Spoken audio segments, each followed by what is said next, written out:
Заехали с другом на базу, чтобы поменять заднюю банку глушителя у него на бусике.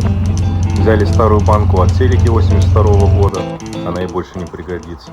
Посмотрите, как заняла эта банка. Труха. Прихватываю новую банку, потом я ее снял и обварил по кругу. Резко вспомнил про маску для сварки.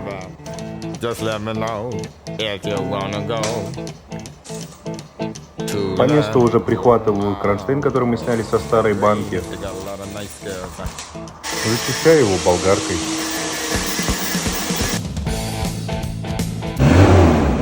Ну и посмотрите на довольное лицо Андрюхи. Ради таких улыбок и хочется стараться. На самом деле нам больше хотелось не сколько починить выхлоп, сколько опробовать сварочник, который Андрюха купил за 3000 на Озоне. Ну, вроде удалось.